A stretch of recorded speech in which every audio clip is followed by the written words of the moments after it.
മഹാനായ Saad bin അബീ വഖാസ് റളിയല്ലാഹു തആല അൻഹു അല്ലാഹുവിന്റെ റസൂലിന്റെ മുന്നിലേക്ക് കടന്നു വന്നിട്ട് പറയുകയാണ്, ഉദുല്ലാഹ നകൂന മുസ്തജാബ ദഅവതി യാ റസൂലല്ലാഹ്.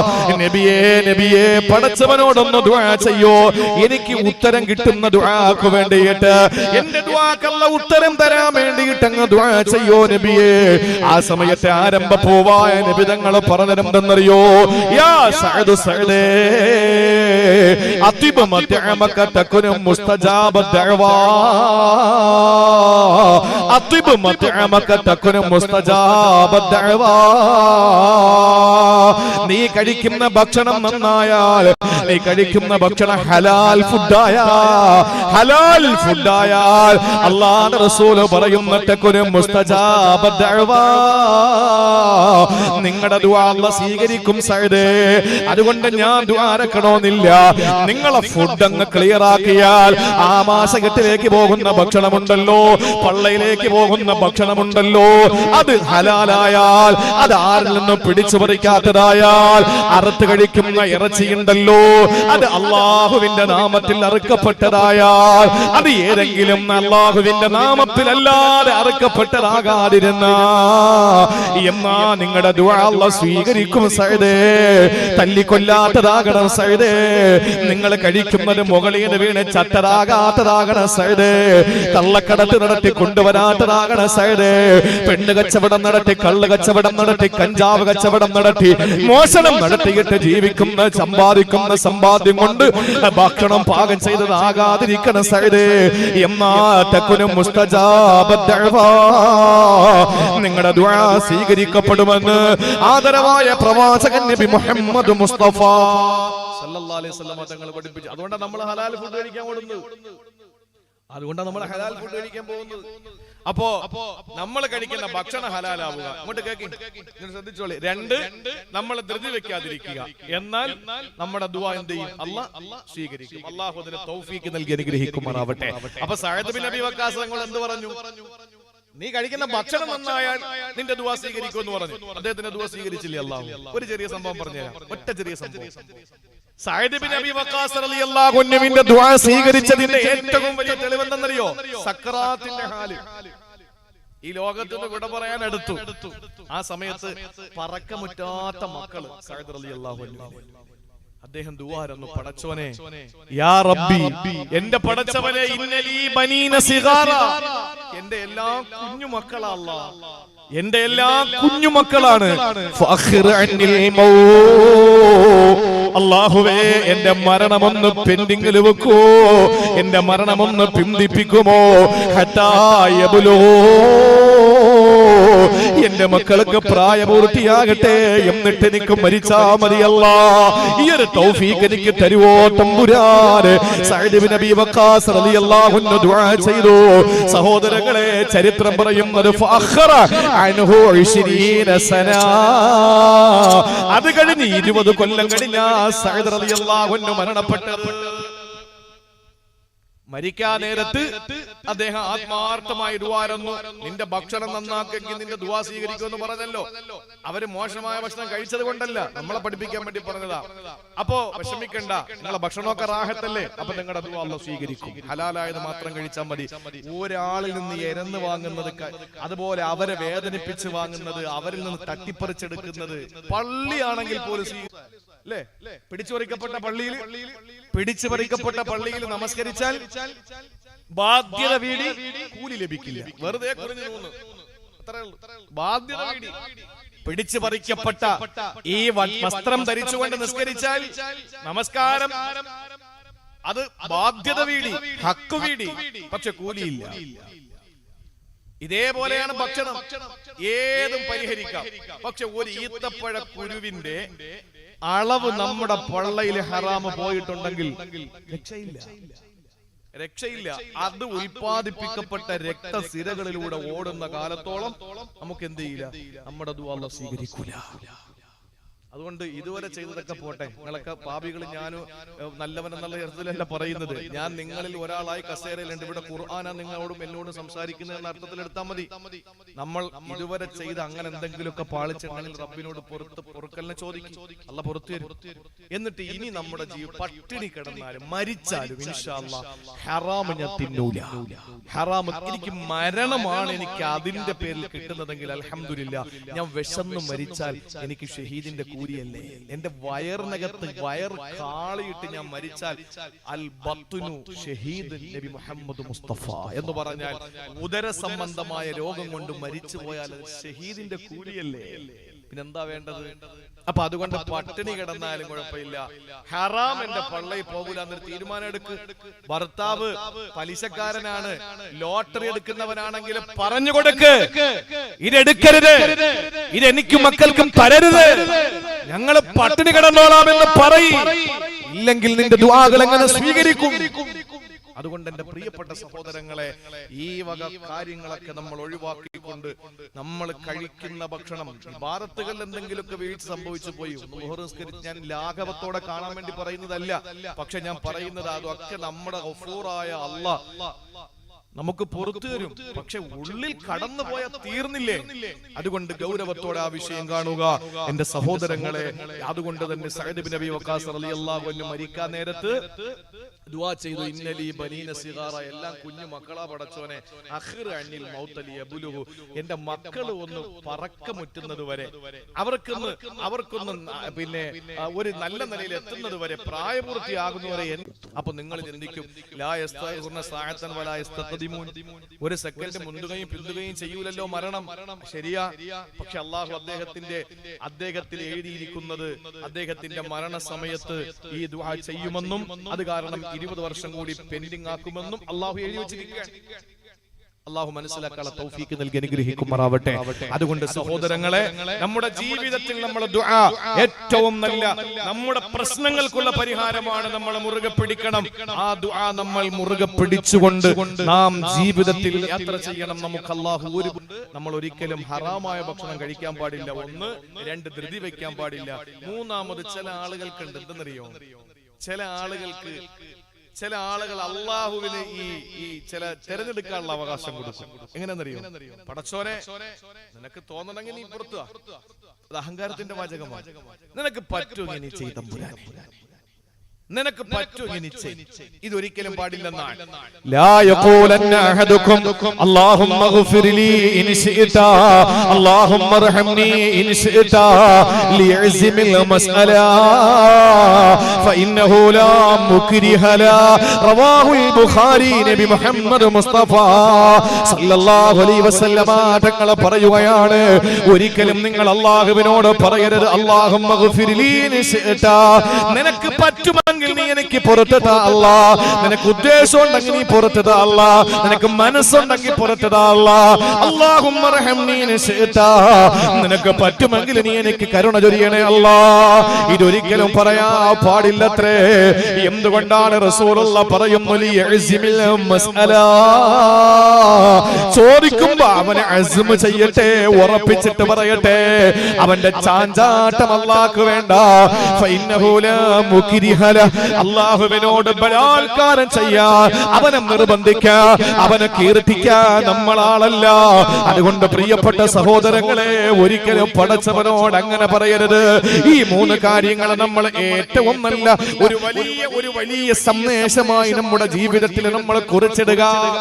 ദ്വാരക്കാൻ വേണ്ടി മുസല്ലയിലെ നിസ്കാരക്കുപ്പായമിട്ട് നമസ്കാരത്തിന്റെ മുസല്ലയിൽ ഇരിക്കുമ്പോ നമ്മൾ ചിന്തിക്കണം ഈ 3 കാര്യം. 1, ഇന്ന് ഞാൻ കഴിച്ചത് ഹലാലാണോ? നീ ചോദിച്ചിട്ട് കാര്യമില്ല. 2, ധൃതി വേണ്ട, അല്ലാഹുവേ നീ എനിക്ക് താ പടച്ചവനെ. 3 വട്ടം ചോദിക്കണം, നീ താ പടച്ചവനെ, നീ താ പടച്ചവനെ. 3 വട്ടം ചോദിക്കും, പക്ഷേ ധൃതി വെക്കരുത്. ഞാൻ ചോദിച്ചിട്ട് തന്നില്ലല്ലോ ഈ ഒരു ചിന്ത പാടില്ല. അതുപോലെ ഒരിക്കലും നമ്മൾ അവനോട് നീ പറ്റുമെങ്കിൽ ഇല്ലെങ്കിൽ വേണ്ട, ഈ ഒരു സ്ഥിതി നമുക്ക് പാടില്ല. അള്ളാഹു മനസ്സിലാക്കാൻ നമുക്ക് തൗഫീഖ് നൽകി അനുഗ്രഹിക്കുമാറാവട്ടെ. അള്ളാഹുവിന് ഇഷ്ടമാ സഹോദരങ്ങളെ, നമ്മളെ ചോദിക്കുന്നത് അവന് വലിയ ഇഷ്ടമാണ്. ഇബ്രാഹിം നബി അലൈഹിസ്സലാമിനോട് അല്ലാഹു തആല ഇബ്രാഹിം നബിയെ പറ്റി വിശുദ്ധ ഖുർആനിൽ അല്ലാഹു പറഞ്ഞത് സൂറത്തു ഹൂദ് എടുത്ത് പരിശോധിച്ചാൽ 75-ാമത്തെ ആയത്തിൽ അല്ലാഹു തആല ഇബ്രാഹിം നബിയെ പുകഴ്ത്തിക്കൊണ്ട് പറഞ്ഞു. ഇബ്രാഹിം നബിയെ പറ്റി ഒരുപാട് പുകഴ്ത്തി പറഞ്ഞിട്ടുണ്ട് അല്ലാഹു. പക്ഷേ ഈ ആയത്തിൽ അല്ലാഹു പറയുന്ന 3 വിശേഷണങ്ങൾ നിങ്ങൾ ഒന്ന് കേൾക്കണം. ഇബ്രാഹിം നബിയെ പറ്റി അല്ലാഹു പറഞ്ഞത് എന്താണ്? ഇന്ന ഇബ്രാഹീമ ലഹലീം അവ്വാഹും മുനീബ്.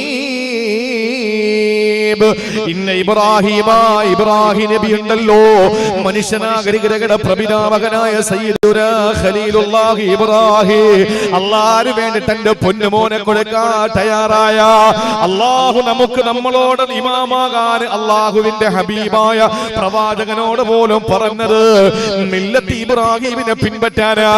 ആ ഇബ്രാഹിം നബി അലൈഹിസ്സലാം ഉണ്ടല്ലോ, നമ്മുടെ എല്ലാ ചര്യകളുടെയും മാർഗങ്ങളുടെയും തലവനായ ഇബ്രാഹിം നബി അലൈഹിസ്സലാം, ഈ ഇബ്രാഹിം നബി അലൈഹിസ്സലാത്തു വസ്സലാം അല്ലാഹു പരിചയപ്പെടുത്തുന്ന ഹലീം, സഹനശീലനാണ്,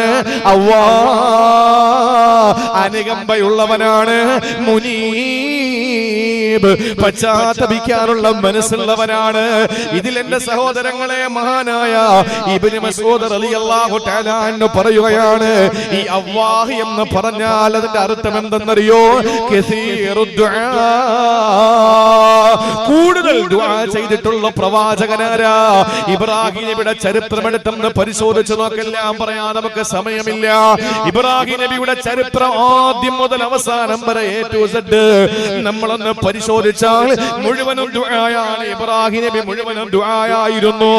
ആദ്യമായി തന്നെ നോക്ക്, ഇബ്രാഹിം നബി അലൈഹിസ്സലാം ജനിക്കുന്ന നാട്ടില് വിഗ്രഹാരാധകരായിരുന്ന, വിഗ്രഹത്തിന്റെ നിർമ്മാതാക്കളായിരുന്ന, വിഗ്രഹത്തിന്റെ കച്ചവടക്കാരായിരുന്ന ഒരു സമൂഹത്തിന്റെ നടുവിൽ അള്ളാന്റെ പ്രവാചകൻ ഇബ്രാഹിം നബി ജനിക്കുമ്പോ ഇബ്രാഹിം നബിയുടെ പിതാവ് അല്ലെങ്കിൽ പിതൃവ്യൻ അല്ലെങ്കിൽ പിതാമകൻ ആരും ആകട്ടെ, ഈ ആസർ എന്ന് പറയുന്ന വ്യക്തി, ഈ ആസർ എന്ന് പറയുന്ന വലിയെന്ന് പറഞ്ഞാൽ ഔലിയാക്കളുടെ വലിയല്ല, മറിച്ച് ഇബ്രാഹിം നബിയുടെ സംരക്ഷണ ചുമതലയുള്ള ഈ ആസർ എന്ന് പറയുന്ന വ്യക്തി, ആസർ എന്ന് പറയുന്ന വ്യക്തിക്ക് വേണ്ടിയിട്ട് ആദ്യമായി ഇബ്രാഹിം നബി പറഞ്ഞത് എന്താണ്?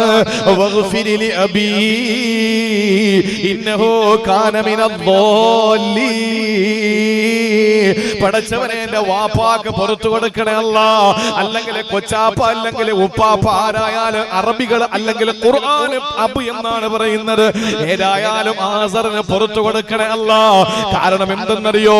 ഇന്നഹു കാന മിനദ്ദാല്ലീൻ, അയാൾ പിഴച്ചു പോയിരിക്കുകയാണ്. നബിയാവുന്നതിന് മുമ്പ് തന്നെ തുടങ്ങി പ്രാർത്ഥന. ഖുർആൻ എടുത്ത് പരിശോധിച്ച് നോക്കിയാൽ ഹൂദ്, ഖസസ്, അംബിയ, ഇബ്രാഹിം നബിയുടെ ദുആകൾ ഇങ്ങനെ കാണാം. ചരിത്രത്തിൽ ഏറ്റവും കൂടുതൽ ദുആ ചെയ്ത പ്രവാചകൻ ഇബ്രാഹിം നബി അലൈഹിസ്സലാം. അതുകൊണ്ട് അല്ലാഹു പറഞ്ഞു അവ്വാഹുൻ, ഐ കസീറു ദുആ, ധാരാളം ദുആ ചെയ്യുന്ന ആളാണ് ഇബ്രാഹിം നബി എന്ന് പറഞ്ഞു. ഇബ്രാഹിം നബിയെ പുകഴ്ത്തി പറഞ്ഞു. നിങ്ങൾ നോക്ക്, ഇബ്രാഹിം നബി അലൈഹിസ്സലാം വാപ്പാക്ക് വേണ്ടി മാത്രമാണ് ദുആ ചെയ്യുന്നത്. കല്യാണം കഴിച്ചപ്പോ എന്താ ദുആ ചെയ്യുന്നത്? ആദ്യം വാപ്പാക്ക് വേണ്ടി, മാതാപിതാക്കൾക്ക് വേണ്ടി ദുആ ചെയ്യുന്നു. അല്ലാഹു പുറത്തു കൊടുക്കണ വിവരമില്ല, എന്ത് ചെയ്യാനാ? രണ്ടാമത് മക്കൾക്ക് വേണ്ടി ദുആ ചെയ്യുന്നു. റബ്ബി ഹബിലി മിനസ് സാലിഹീൻ, പടച്ചവനെ സാലിഹായ സന്താനത്തെ തരണേ അല്ലാഹ്. എപ്പോഴാ ദുആ ചെയ്യുന്നത്? മകനെ സാലിഹാക്കണം, മകളെ സാലിഹാക്കണമെന്ന് മക്കളെ കഞ്ചാവ് അടിമപ്പെടുമ്പോ പറഞ്ഞാ പോരാ, ദുആ ചെയ്യുന്ന പോരാ. പിന്നെ എപ്പോഴും വേണം? ഭാര്യയുടെ ഗർഭാശയത്തില് നിന്റെ രക്തത്തിന്റെ ഭാഗം അവിടെ നിക്ഷേപിക്കപ്പെടുന്നതിന് മുമ്പ്, അല്ലെങ്കിൽ ഗർഭവതി ആകുമ്പോ, പ്രസവത്തിന് മുമ്പ്, അല്ലെങ്കിൽ പ്രസവിച്ച ഉടനെ നീ ദുആ ചെയ്യണം. അല്ലാതെ മക്കള് പഴച്ചു പോയിട്ട് പിടിച്ചോണ്ട് വന്ന് നൂലോതി കെട്ടുന്ന നടക്കൂല. വടത്തി കെട്ടിയാൽ പോലും ഓടും, പിന്നെ നൂലില്. നിക്കൂല. അപ്പൊ അതുകൊണ്ട് നമ്മൾ ദ്വാരക്കേണ്ടത് എപ്പോഴാണ്? ഇബ്രാഹിം നബി ദ്വാരന്നു, റബ്ബി ഹബിലി മിനസ് സാലിഹീൻ, എനിക്ക് നീ സാലിഹായ മകനെ തരണേ അല്ലാഹ്. മക്കൾക്ക് വേണ്ടി ദ്വാരന്നു. പിന്നീട് ഹിജറ പോയി മക്കയിൽ കൊണ്ടുവന്ന ജനരഹിതമായ ഫലരഹിതമായ ആ മക്കയുടെ മണലാരുണ്യത്തിലും പരിശുദ്ധമായ ഹറമിന്റെ ആ പരിശുദ്ധ കഅബാലയ ആദം നബി പണിത കഴിപ്പിച്ച, അതിനു മുമ്പ് മലായിക്കത്തുകൾ പണി കഴിപ്പിച്ച ഇബ്രാഹിം നബി കഅബ നിർമ്മിച്ചു എന്ന് പറയുമ്പോൾ പുനർനിർമ്മാണമാണ്, നവീകരണമാണ്. അല്ലാതെ കഅബ നിർമ്മിച്ചത് ഇബ്രാഹിം നബി അല്ല. 10 തവണ കഅബയുടെ നിർമ്മാണം നടന്നിട്ടുണ്ട്. അവസാന ഹജ്ജാജ് ബിൻ യൂസുഫാണ് നിർമ്മിച്ചത്. ഇമാം മാലിക് റളിയല്ലാഹു അൻഹുവിന്റെ കാലഘട്ടത്തിൽ ആദ്യം മലായിക്കത്തുകളാണ്, പിന്നെ ആദം നബിയാണ്, പിന്നീട് ഇബ്രാഹിം, പിന്നീട് അതിനിടയിൽ ഒരു പ്രവാചകൻ നടത്തിയിട്ടുണ്ട്. പോട്ടെ, ഏതായാലും ഇബ്രാഹിം നബി അലൈഹിസ്സലാം തന്റെ പൊന്നുമോനെ ഇസ്മായിലിനെ തന്റെ പ്രിയപ്പെട്ട ഭാര്യയെ കൊണ്ടുവന്ന് കഅബാലയത്തിന്റെ മുറ്റത്താക്കി എന്നിട്ട് തിരിഞ്ഞു നടക്കുകയാണ്. ആ സമയത്തും ഇബ്രാഹിം നബി ദുആ റബ്ബനാ ഇന്നി അസ്കൻതു മിൻ ദുരിയതി ബിവാദിൻ ഗൈരി ദീ സറഇൻ ഇൻദ ബൈതികൽ മുഹറം റബ്ബനാ ലിയുഖീമുസ് സലാഹ ഫജ്അൽ അഫ്ഇദതൻ മിനൻ നാസി തഹ്വി ഇലൈഹി വർസുഖ്ഹും മിനത് തമറാത്തി ലഅല്ലഹും യശ്കുറൂൻ.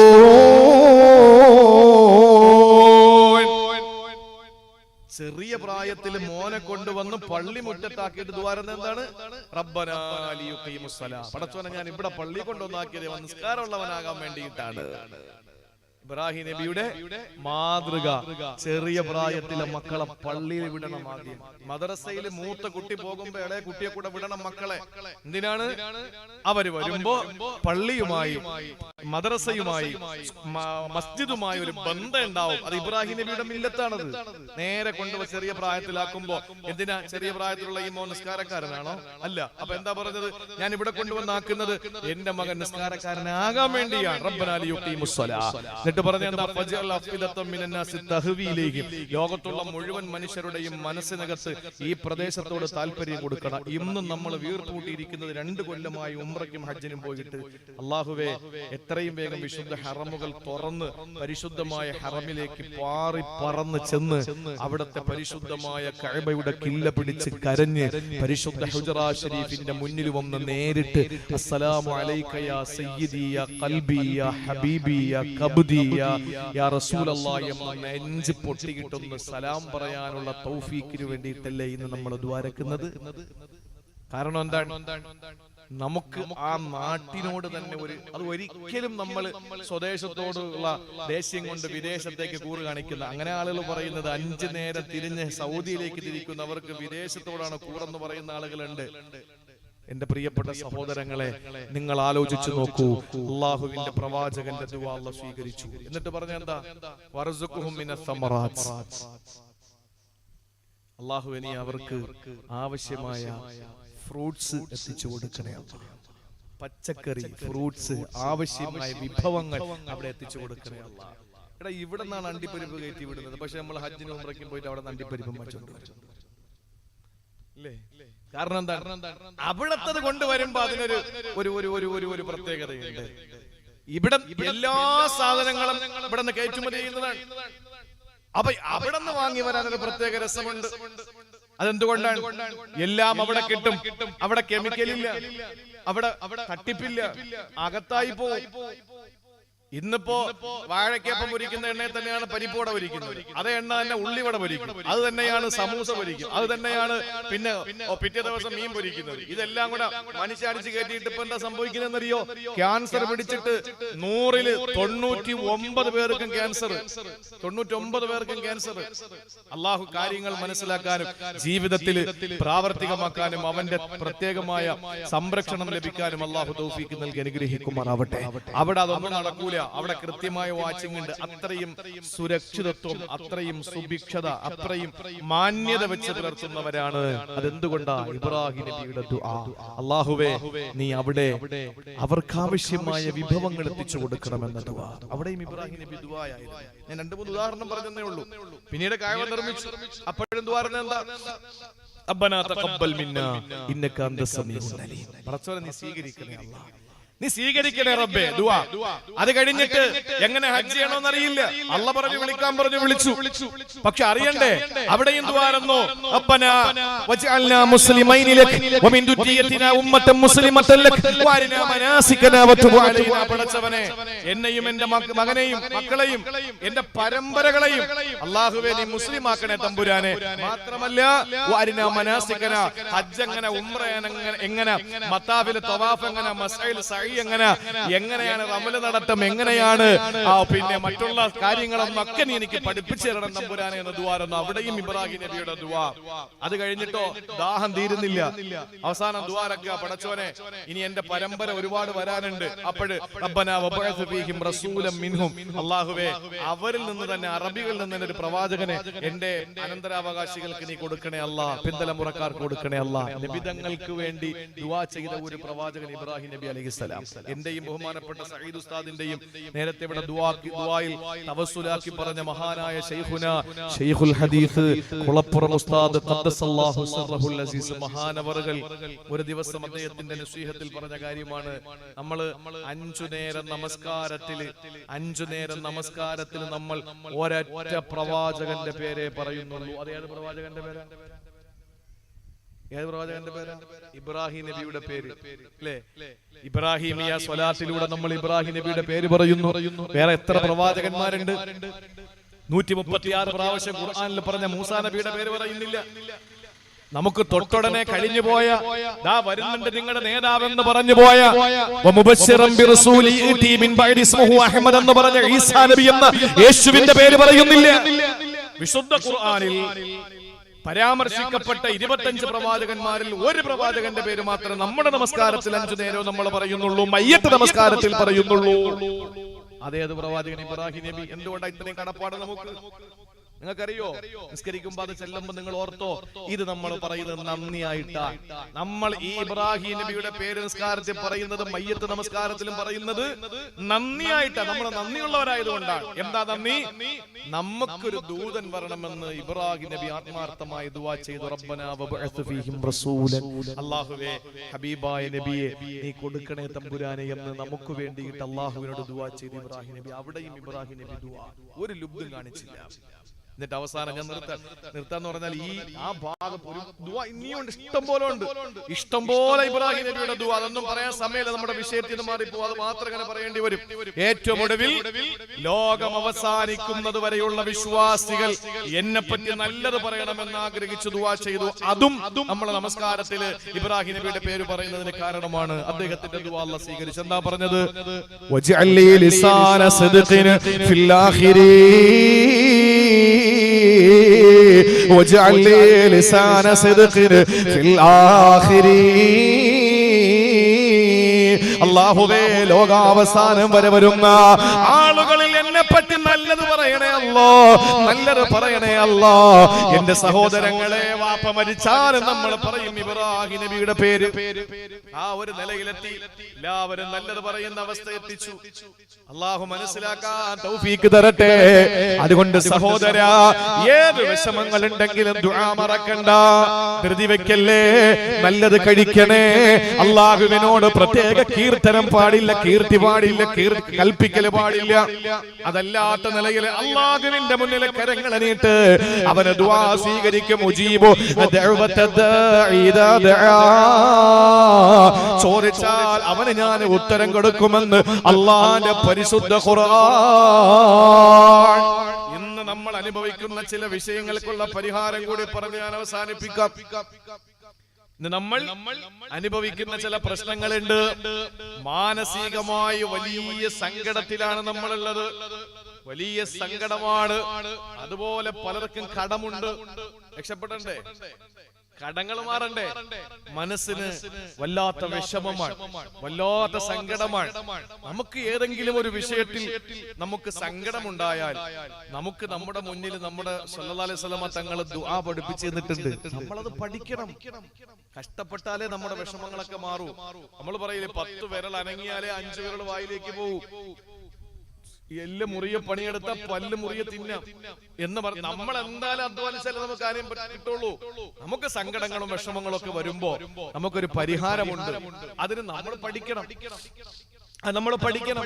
ഒരു ദിവസം പരിശുദ്ധമായ മദീനത്തുൻ നബവിയിൽ ആദരവായ റസൂലുള്ളാഹി തങ്ങളെ കടന്നു വരുമ്പോ അബൂ സഈദ് അൽ ഖുദരി റളിയല്ലാഹു തആല അൻഹു പറയുകയാണ്, അല്ലാഹുവിന്റെ റസൂൽ മദീനത്തുൻ നബവിയിലേക്ക് കടന്നു വരുമ്പോ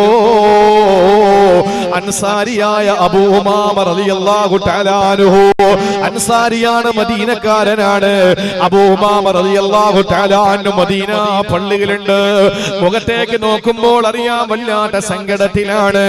ആ സമയത്താണ് അല്ലാഹുവിന്റെ റസൂൽ ചോദിച്ചു, യാ അബൂ ഉമാമ, ഓ അബൂ ഉമാമയെ, മാലി അറാക ഫിൽ മസ്ജിദി ഫീ ഗൈരി വഖതി സ്വലാ, നമസ്കാരത്തിന്റെ സമയമാകുന്നതിന് മുമ്പ് നിന്നെ ഞാൻ ഇവിടെ കാണുന്നതിൽ എനിക്ക് അത്ഭുതം തോന്നുന്നു അബൂ ഉമാമ. സാധാരണ പള്ളിയിലെ ബാങ്ക് കേൾക്കുമ്പോ നിസ്കാരത്തിന്റെ ടൈമിലാണ് നീ വരുന്നത്. ഇന്നെന്തു പറ്റി? നീ പള്ളിയിൽ വന്നല്ലോ, എന്താ നിന്റെ പ്രശ്നമെന്ന് ചോദിച്ചു.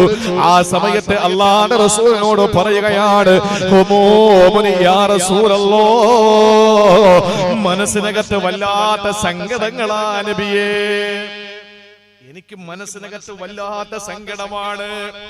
സങ്കടമില്ലാത്ത ആരാ എന്റെ മുമ്പിലുള്ളത്? സങ്കടമില്ലാത്ത ഒരാള് പറ, ടെൻഷൻ ഇല്ലാത്ത ഒരാള് പറ. ഏതെങ്കിലും രീതിയിൽ നമ്മുടെ മനസ്സിനകത്ത് ടെൻഷൻ കാണും. മനുഷ്യനെ അല്ലാഹു പടച്ചത് തന്നെ പ്രയാസങ്ങളിലാണ്. ഓരോ പ്രയാസങ്ങൾ ഏറ്റുവാങ്ങാൻ വേണ്ടിയാണ്. ഏതെങ്കിലും രീതിയിൽ നമ്മൾ പ്രയാസപ്പെട്ടുകൊണ്ടിരിക്കും. ടെൻഷൻ ഇല്ലാത്ത ഒന്നുമില്ല. പണമൊന്നും ഒരു മാനദണ്ഡമല്ല ഈ മനസ്സമാധാനത്തിന്. പണം ഇല്ലാത്തവന് അരയിൽ കനമുള്ളവനെ, മടിയിൽ കനമുള്ളവനെ വഴിയിൽ പേടിക്കേണ്ടതുള്ളൂ, അല്ലേ? നമ്മുടെ കയ്യിൽ ഒന്നുമില്ല. ഇപ്പോ വീട് ശരിക്കും ഷീറ്റൊക്കെ ഉള്ള അത്തന്മാരും കാക്കന്മാരും ഒക്കെ കൂടി ഇരിക്കുന്ന ചിന്ത, അള്ളാഹല്ല കയറുമോ, അയാളുള്ള എല്ലാവരും അറിയുകയും ചെയ്ത് ഷീറ്റ് അവിടെ കിടക്കുകയാണ് എന്നും പറഞ്ഞ ചിന്തയായിരിക്കും. ഇതൊന്നും ഇല്ലാത്ത ആളാണെങ്കിൽ അള്ളാഹ് ആരെങ്കിലും കയറിയെങ്കിൽ ഒന്നും ഇല്ലാത്തതുകൊണ്ട് 10 രൂപ ഇവിടെ വെച്ചിട്ട് പോയാൽ ആ ചിന്തയിലായിരിക്കും ഇരിക്കുന്നത്. ടെൻഷൻ ഇല്ല, അല്ലേ? കോടീശ്വരന്മാർക്ക് അതിന്റെ ടെൻഷൻ ഉണ്ട്, പണക്കാരന് അതിന്റെ ടെൻഷനാണ്. എല്ലാ കോടീശ്വരന്മാരുടെ കഥ പരിശോധിച്ച് നോക്കിയാലും സർവ സന്നാഹങ്ങളോടെ ജീവിച്ചവരൊക്കെ ആത്മഹത്യ ചെയ്തിട്ടുണ്ട്. അള്ളാഹു നമുക്ക് കോടികൾ തരാതിരിക്കട്ടെ. ആരും ആമീൻ പറയില്ല. അള്ളാഹു നമുക്ക് കോടികളൊന്നും തരാതിരിക്കട്ടെ. അതിനു വേണ്ടിയിട്ട് ആവശ്യമായ പണം അള്ളാഹു തരട്ടെ. ദാരിദ്ര്യമില്ലാതെ നമ്മളെ ആശ്രയിച്ച് കഴിയുന്നവർക്ക്, നമ്മളെ ചുറ്റിപ്പറ്റി കഴിയുന്നവർക്ക്, മറ്റുള്ളവരെ സഹായിക്കാൻ വേണ്ടി എന്തെങ്കിലുമൊക്കെ നമുക്ക് എന്തെങ്കിലും പ്രതിഫലം കിട്ടുന്നതിന് വേണ്ടി കൊടുക്കാൻ വേണ്ടിയിട്ടുള്ള സമ്പത്ത് അള്ളാഹു തരട്ടെ. അതിനപ്പുറത്ത് കോടികളൊന്നും നമുക്ക് വേണ്ട. ഇതൊക്കെ ഉണ്ടായിട്ട് കഴിഞ്ഞ 2 വർഷം കോവിഡ് വന്നപ്പോ കോടികൾ ഉണ്ടായിരുന്ന ആളുകള് ഉണക്ക മീനിന് വേണ്ടി കിടന്നോടിയില്ലേ? ജീവിതത്തിൽ അവര് നല്ല മീൻ പോലും കഴിച്ചിട്ടില്ല. എന്നും മട്ടൻ മാത്രം കഴിച്ച ആളുകള് മീൻ തന്നെ വേണ്ട, ഉണക്ക മത്സ്യം മതി എന്ന് പറഞ്ഞിട്ട് അവസാനം പെണ്ണുങ്ങളൊക്കെ പുതിയ യൂട്യൂബ് ചാനലുകളിൽ കയറിയിട്ട്, ഇപ്പൊ എല്ലാവർക്കും യൂട്യൂബ് ചാനലുണ്ട്, ഞാനിപ്പോൾ എങ്ങനെയാണ് പുളിഞ്ചിക്ക് കറി വെക്കുന്നത് കാണിച്ചു തരാമെന്ന് പറഞ്ഞിട്ട് ചിലര്, അങ്ങനെയൊക്കെയാണ് പെണ്ണുങ്ങൾ. ഇപ്പൊ നല്ല തിരക്കാണ് അവർക്ക്. അപ്പോ ഈ യൂട്യൂബിൽ കയറിയിട്ട് എങ്ങനെയാണ് ഇതിനൊരു പരിഹാരം, അങ്ങനെ അവസാനം കണ്ടെത്തി മീനില്ല കറി തിന്നില്ലേ, തായാർ അല്ലേ? മീനില്ല കറി എന്ന് പറഞ്ഞാൽ മീനിന് ആവശ്യമായ എല്ലാ സാധനങ്ങളും ചേർക്കും, മീൻ മാത്രമില്ല, അത്രേ ഉള്ളൂ. അപ്പൊ അങ്ങനത്തെ കറികൾ വെച്ചു. ഇതാരുടെ കഥയാണ്? കോടികളുടെ നോട്ടുകെട്ടിന്റെ മീതെ കിടന്നുറങ്ങിയ ആളുകളെയൊക്കെ അല്ലാഹു തആല 2 കൊല്ലം മുൻപ് പരീക്ഷിച്ചപ്പോൾ ലോക പോലീസ് ചമഞ്ഞ അമേരിക്കയുടെ ശതകോടീശ്വരനായിരുന്ന അന്നത്തെ പ്രസിഡന്റ് ആയിരുന്ന ഡൊണാൾഡ് ട്രംപ് പോലും ഇന്ത്യ രാജ്യമെന്ന ദരിദ്ര രാജ്യത്തേക്ക് കൈനീട്ടിയിട്ട് ഇവിടത്തെ എലിപ്പനിയുടെ മരുന്നിന് വേണ്ടി കൈനീട്ടി യാചിച്ച ഗതികേട് അല്ലാഹു വരുത്തി തന്നില്ലേ നമ്മുടെ മുമ്പിൽ? അള്ളാഹു നമ്മുടെ മുമ്പിൽ അതൊക്കെ കാണിച്ചു തന്നു.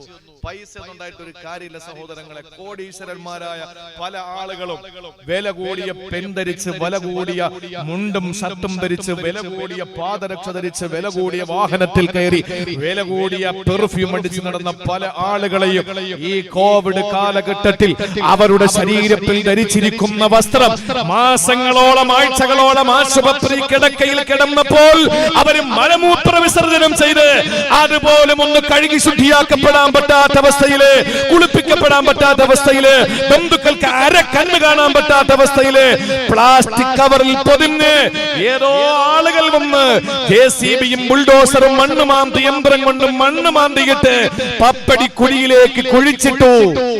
കണ്ടില്ലേ സഹോദരങ്ങളെ, മനുഷ്യൻ ഒന്നുമല്ല, അഹങ്കരിക്കേണ്ട കാര്യമില്ല നമ്മൾ.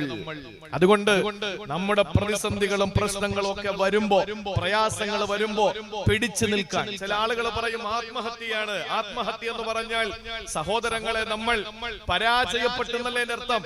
നമ്മൾ ആത്മഹത്യ ചെയ്യുന്ന എന്തിനാണ്? നമ്മളെ ഒരാള് തേച്ചാൽ ഏത് രീതിയോ ആവട്ടെ അവന്റെ മുമ്പിൽ അന്തസ്സോടെ ജീവിച്ച് കാണിച്ചു കൊടുക്കലല്ലേ നമ്മളെ വിജയത്തിന്റെ അടയാളം. അതല്ലാതെ ആത്മഹത്യ ചെയ്യലാണോ? അല്ല.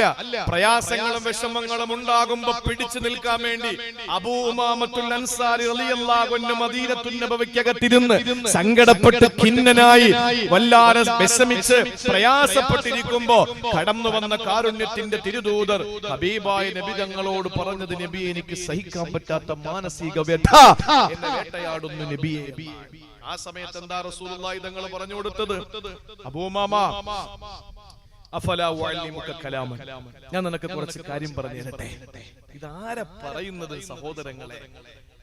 എന്റെയും നിങ്ങളുടെയും നേതാവ് പറഞ്ഞു കൊടുക്ക. നീ എന്തിനു വിഷമിക്കണം അബൂ ഉമാമ? ഞാൻ കുറച്ച് കാര്യം പറഞ്ഞു തരട്ടെ. നീ അത് പറഞ്ഞാൽ നിന്റെ ടെൻഷൻ അല്ലാഹു മാറ്റിത്തരും. നമ്മൾ എവിടെ പോകുന്നത്? ഞാൻ ഈ പറയുന്ന കാര്യം നീ എഴുതിയെടുക്കുക, അല്ലെങ്കിൽ നീ പഠിക്കും. എന്നാൽ നീ അത് പറഞ്ഞാൽ നിന്റെ മനപ്രയാസം അല്ലാഹു മാറ്റിത്തരും. അദ്ദേഹത്തിന് സന്തോഷമായി. ആ സമയത്ത് അദ്ദേഹം പറഞ്ഞു, നിന്റെ മനസ്സിന്റെ വിഷമം മാറ്റുക മാത്രമല്ല, വീണ്ടും പറഞ്ഞു നിന്റെ കടം അല്ലാഹു മാറ്റിത്തരും. നിന്റെ കടങ്ങൾ അല്ലാഹു മാറ്റിത്തരും. നിന്റെ മനസ്സിന്റെ സങ്കടങ്ങൾ അല്ലാഹു മാറ്റിത്തരും. ആ സമയത്ത് അബൂ ഉമാമ റളിയല്ലാഹു അൻഹു പറഞ്ഞു, ബലാ യാ റസൂലല്ലാഹ്, നബിയേ എന്നാൽ എനിക്ക് പറഞ്ഞു തരുവോ? അല്ലാഹുവിന്റെ റസൂൽ പറഞ്ഞു, ഇദാ അസ്ബഹത വ ഇദാ അംസൈത, രാവിലെയും വൈകുന്നേരവും. ഇന്നിപ്പോ രാത്രിയാണ്. നാളെ മുതൽ നിങ്ങൾ ഇത് ചെയ്യണം. ഈ ഒരു ദിവസത്തെ വഅദില് നിങ്ങൾക്ക് അറിയുന്നവരായിരിക്കാം, അൽഹംദുലില്ലാ. അപ്പൊ ഈ ഒരു കാര്യം കൂടി നിങ്ങൾ അറിഞ്ഞിട്ട് പ്രവർത്തിച്ചാൽ അതിന് പ്രതിഫലം കിട്ടും. അപ്പൊ നാളെ രാവിലെ മുതൽ ജീവിച്ചിരിക്കുമെങ്കിൽ അല്ലാഹു ആഫിയത്ത് ദീർഘായുസ്സ് നമുക്ക് തരട്ടെ. നമ്മൾ നാളെ രാവിലെ മുതൽ ഇന്ന് രാത്രി തന്നെ നിങ്ങൾ പഠിക്കും. ഈ ലിങ്ക് എല്ലാവരും കൊടുത്തില്ലേ ഉസ്താദേ? ഈ ലിങ്ക് എല്ലാവർക്കും ഉണ്ടാവും. ഇല്ലെങ്കിൽ ആ സംഘാടകർക്ക് ചോദിക്കും, ഇല്ലെങ്കിൽ നിങ്ങൾ ഇപ്പൊ എഴുതിയെടുത്തോ, ഇല്ലെങ്കിൽ മൊബൈലിൽ പിടിച്ചോ, ഇല്ലെങ്കിൽ ഉസ്താദിനോട് ചോദിക്കും, ഇല്ലെങ്കിൽ ഈ ലിങ്കിൽ ഈ പ്രസംഗത്തിന്റെ ഭാഗത്തും ആ ഭാഗം നിങ്ങൾ കേട്ട് കട്ട് ചെയ്തെടുക്കുക, അല്ലെങ്കിൽ നിങ്ങൾ എങ്ങനെയോ ചെയ്യും. ഒരാൾ പ്രവർത്തിച്ചാൽ എനിക്കും അതിന്റെ കൂലി കിട്ടും. അള്ളാഹു തൗഫീക്ക് തരട്ടെ. എന്റെ ഒരു വിഹിതം എന്റെ ഉസ്താദുമാരിലേക്കും പോകും. നീ രാവിലെയും വൈകുന്നേരവുമായാൽ, പ്രഭാതത്തിലും പ്രദോഷത്തിലും, സുബഹി കഴിഞ്ഞും അസർ കഴിഞ്ഞും മഗ്രിബിന് മുമ്പും നീ എന്ത് ചെയ്യണം? നീ ചെയ്യേണ്ടത്, നീ പറയണം, അല്ലാഹുമ്മ ഇന്നി അഊദു ബിക മിനൽ ഹമ്മി വൽ ഹസനി വഅഊദു ബിക മിനൽ അജ്സി വൽ കസലി വഅഊദു ബിക മിനൽ ജുബ്നി വൽ ബുഖ്ലി വഅഊദു ബിക മിൻ ഗലബതി ദൈരി വഖഹരി റിജാൽ. ഇത് പ്രഭാതത്തിലും പ്രദോഷത്തിലും നീ പറയണേ അബൂ ഉമാമ. സഹോദരങ്ങളെ, നമുക്കൊന്ന് പഠിച്ചൂടെ? ഇത് നമ്മുടെ ഭാവിയുടെ ഭാസുരതയ്ക്കല്ലേ, നമ്മുടെ സമ്പത്തിന്റെ കടങ്ങൾ മാറിയിട്ട് സമ്പന്നതയുടെ ഏറ്റവും നല്ല നാളേക്ക് വേണ്ടിയിട്ടല്ലേ? അല്ലാഹുമ്മ ഇന്നി അഊദു ബിക മിനൽ ഹമ്മി വൽ ഹസൻ വഅഊദു ബിക മിനൽ അജ്സി വൽ കസൽ വഅഊദു ബിക മിനൽ ജുബ്നി വൽ ബുഖൽ വഅഊദു ബിക മിൻ ഗലബതി ദൈനി വഖദരി റിജാൽ. 8 കാര്യങ്ങളിൽ നിന്നുള്ള കാവലാണ് അല്ലാഹുവിന്റെ റസൂൽ ചോദിക്കാൻ പറഞ്ഞത്. അല്ലാഹുമ്മ ഇന്നി അഊദു ബിക മിനൽ ഹമ്മ വൽ ഹസൻ. അല്ലാഹുവേ, മനക്ലേശം, മനപ്രയാസം, ദുഃഖങ്ങളിൽ നിന്ന് എന്നെ കരകയറ്റണേ അല്ലാഹ്. അല്ലാഹുമ്മ ഇന്നി അഊദു ബിക മിനൽ അജ്സി വൽ കസൽ. അജ്സി വൽ കസൽ, അശക്തതയിൽ നിന്ന്, മടിയിൽ നിന്ന് എന്നെ കാക്കണേ അല്ലാഹ്. വഅഊദു ബിക മിനൽ ജുബ്നി വൽ ബുഖൽ, ഭീരുത്വത്തിൽ നിന്ന്, ലുബ്ധിൽ നിന്ന് എന്നെ കാക്കണേ അല്ലാഹ്. വഅഊദു ബിക മിൻ ഗലബതി ദൈരി വഖഹരി റിജാൽ. ആളുകൾ എന്റെ തലയിൽ കയറി നിരങ്ങുന്നതിൽ നിന്ന്, അതുപോലെ കടം വന്ന് കുമിഞ്ഞു കൂടുന്നതിൽ നിന്ന് എന്നെ കാക്കണേ അല്ലാ.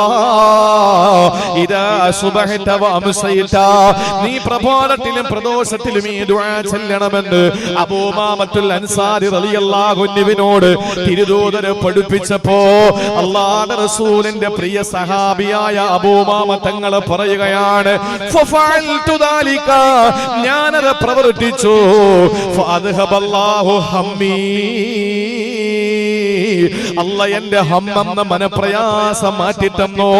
വഖളഅ അന്നി ദൈനി, എന്റെ എല്ലാ കടങ്ങളും മാറിയെന്ന് മുഖ്ബിറെ സാദിഖ് നബി മുഹമ്മദ് മുസ്തഫയുടെ സഹാബി വര്യനായ അബൂ ഉമാമത്തുൽ അൻസാർ റളിയല്ലാഹു അൻഹു. ഇത് റസൂലുള്ളാഹി സ്വല്ലല്ലാഹു അലൈഹി വസല്ലം തങ്ങൾ പറഞ്ഞപ്പോ നമ്മള് പഠിക്കാൻ പാട്, പ്രയാസം, വിഷമം, ഇതൊക്കെയാണ്. ആരെങ്കിലും മന്ത്രവാദിയാണ് എഴുതി തന്നെങ്കിൽ നമ്മളെ പ്ലേറ്റിൽ എഴുതി കുടിച്ചേനെ, അരയിലും കെട്ടിയേനെ, കഴുത്തിലും കെട്ടിയേനെ, നമ്മൾ എപ്പോഴും പറഞ്ഞുകൊണ്ട് നടക്കുകയും ചെയ്തേനെ. അത് വേണ്ടെന്നല്ല പറയുന്നത്, ആയിക്കോളി. പക്ഷേ ഈ ദുആ നമ്മുടെ മുത്ത് സല്ലല്ലാഹു അലൈഹി വസല്ലം നമുക്ക് പഠിപ്പിച്ചിരുന്നെങ്കിൽ അത് നാളത്തെ പ്രഭാതം മുതൽ, നാളെ ഞായറാഴ്ച, ഞായർ രാവിലെ മുതൽ തുടങ്ങിക്കോ, 2 ദിവസം നമ്മൾ കൃത്യമായി ചൊല്ലിയാൽ 2 ദിവസം നമ്മൾ കൃത്യമായി ഇത് ചൊല്ലിയാൽ, നാളെ 2 നേരം, മറ്റന്നാൾ 2 നേരം ചൊല്ലിയാൽ ഇൻഷാ അല്ലാഹ് ചൊവ്വാഴ്ച മുതൽ നമുക്ക് മനനം ചെയ്ത് കൃത്യമായി നമുക്ക് ഓട്ടോമാറ്റിക്കായി നമുക്ക് എല്ലാ രാവിലെ നമുക്ക് ഇത് ചെല്ലാൻ കഴിയും. വേണമെങ്കിൽ ചെയ്തോളി, നമ്മുടെ കടങ്ങളും മാറും, മനപ്രയാസവും മാറും. അല്ലാഹു തൗഫീഖ് തരട്ടെ. ഈ നമ്മൾ അനുഭവിക്കുന്ന ഇത് ദുആയാണ്. നമ്മൾ എല്ലാം ദുആയിലുണ്ടല്ലോ, എല്ലാം ദുആയിലുണ്ട്. അതുപോലെ നമ്മൾ അനുഭവിക്കുന്ന വേറൊരു പ്രധാനപ്പെട്ട കാര്യമാണ് സമ്പത്തില്ല, കച്ചവടം ഇല്ല, വെട്ടില്ല. ഇതൊക്കെയാണ്, വെട്ട് കുറവാണ്. അതുപോലെ കച്ചവടമില്ല. ശരിയാണ്, എല്ലാം താളം തെറ്റിയല്ലോ. എല്ലാം റിഫ്രഷ് ചെയ്യാൻ വേണ്ടിയിട്ട് അല്ലാഹു തആല തിരഞ്ഞെടുത്തതാണ്. അപ്പോ അതിനൊരു പരിഹാരം കൂടെ വേണ്ടേ? അല്ലാഹു മനസ്സിലാക്കാൻ തൗഫീഖ് നൽകി അനുഗ്രഹിക്കുമാറാവട്ടെ. അതിനു മുമ്പ് ഇൻഷാ അല്ലാഹ് നമുക്ക് നല്ല ചെലവുണ്ടല്ലോ. ബക്കറ്റ് നേരെ ഇങ്ങ് പോരട്ടെ, ഇനി വരെ. അല്ലാഹു നമ്മുടെ സമ്പത്തിൽ ബറക്കത്ത് നൽകി അനുഗ്രഹിക്കുമാറാവട്ടെ. നമ്മുടെ സ്വതക്കകളിൽ അല്ലാഹു ഒരാൾ പോലും ഒഴിയരുത് ഇൻഷാ അല്ലാഹ്. നിങ്ങളെ എന്താണോ ഒരു നിയ്യത്ത് അത് മനസ്സിൽ കരുതിയിട്ട് ഇൻഷാ അല്ലാഹ് ഈ ബക്കറ്റിൽ നിക്ഷേപിക്കണം. അല്ലാഹു നമ്മുടെ സ്വതക്ക ജാരിയാക്കി തരട്ടെ. അല്ലാഹു പ്രതിഫലമുള്ള നമ്മുടെ എല്ലാ പ്രയാസങ്ങൾക്കും വിഷമങ്ങൾക്കും പരിഹാരമായി അല്ലാഹു നമ്മുടെ ഈ സ്വതക്ക സ്വീകരിക്കട്ടെ. നമ്മുടെ എന്താണോ നമ്മുടെ മനസ്സിന്റെ ആഗ്രഹം അല്ലാഹു അത് നമുക്ക് സാധിപ്പിച്ചു തരട്ടെ. എല്ലാവരും ഒരാളും ഒഴിയരുത്. എല്ലാവരും അതിനകത്ത് നല്ലൊരു ഹദിയ നിക്ഷേപിക്കും. അല്ലാഹു തൗഫീഖ് നൽകട്ടെ. ഞാൻ നീട്ടിക്കൊണ്ട് പോകുന്നില്ല, 2 ദുആയും കൂടെ പറഞ്ഞുകൊണ്ട് ഞാൻ അവസാനിപ്പിക്കാം. 9:30 മണിയായി, 9:45 ആവുമ്പോൾ നമുക്ക് നിർത്താം. വെട്ടുള്ളതല്ലേ.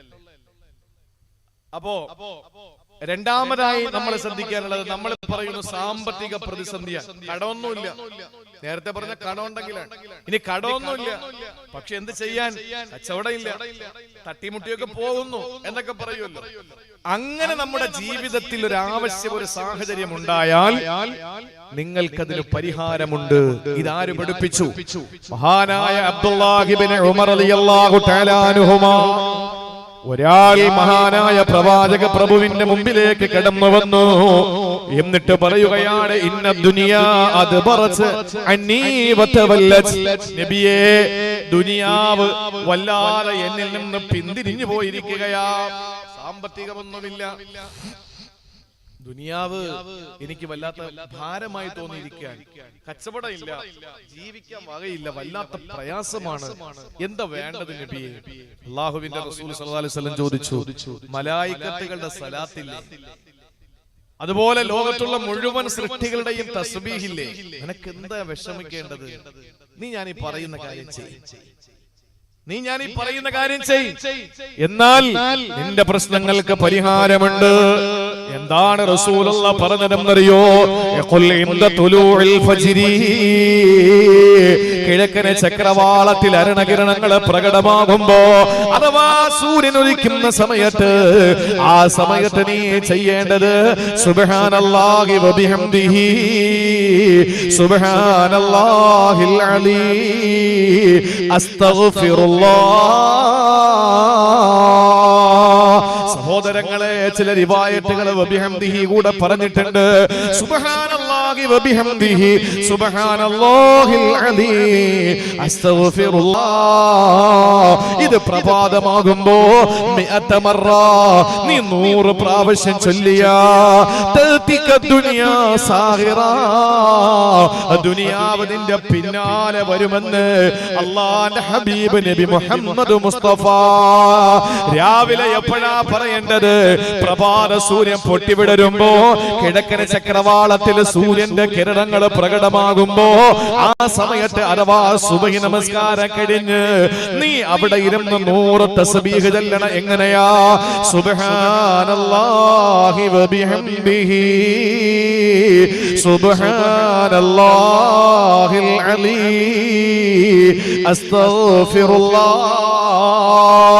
ഇത് 100 പ്രാവശ്യം നീ ചൊല്ലിയാ തൽതീക ദുനിയാ സാഗിറ, ദുനിയാവ് നിസ്സാരമായി നിന്റെ മുമ്പിലെത്തുന്നതാണ്. ദുനിയാവ് നിസ്സാരമായി നിന്റെ മുമ്പിലെത്തും. ഈ ഏതെങ്കിലും ഒരു ദുആ നമ്മൾ ചൊല്ലി അങ്ങ് ക്ലിക്കായാൽ നമ്മൾ പിന്നെ അത്രയും രക്ഷപ്പെട്ടില്ലേ? നമ്മൾ പിന്നെ ടെൻഷൻ ഇല്ല.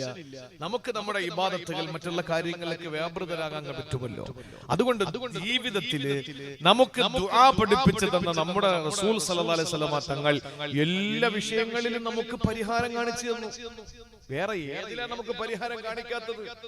എല്ലാ വിഷയങ്ങളിലും നമുക്ക് മുസ്തഫായ സല്ലല്ലാഹു അലൈഹി വസല്ലം തങ്ങൾ കൊണ്ട് നാം കൃത്യമായി ഇതൊക്കെ പാലിക്കുക. നിരവധി രോഗങ്ങൾ കൊണ്ട് പലരും ബുദ്ധിമുട്ടുകയാണ്. ഒരുപാട് രോഗം നമുക്ക് നമ്മുടെ വീടിന്റെ പരിസരത്തെത്തി, നമ്മുടെ നാടിന്റെ പരിസരത്തെത്തി. ഇപ്പോ ഒമിക്രോൺ എന്ന് പറഞ്ഞ് വകഭേദം വന്ന കോവിഡ് വൈറസിന്റെ ആ ഒരു വകഭേദം അത് വല്ലാതെ നാം ഭയപ്പെട്ടുകൊണ്ടിരിക്കുമ്പോ, നമുക്ക് ഒരു വിപത്ത് വന്ന ഒരാളിനെ കാണുമ്പോ രോഗസന്ദർശനം നടത്താറുണ്ടല്ലോ. ഇപ്പൊ ക്യാൻസർ വന്ന രോഗിയെ നമ്മൾ കണ്ടു. അള്ളാഹു എല്ലാവരുടെയും രോഗശിഫയാക്കട്ടെ.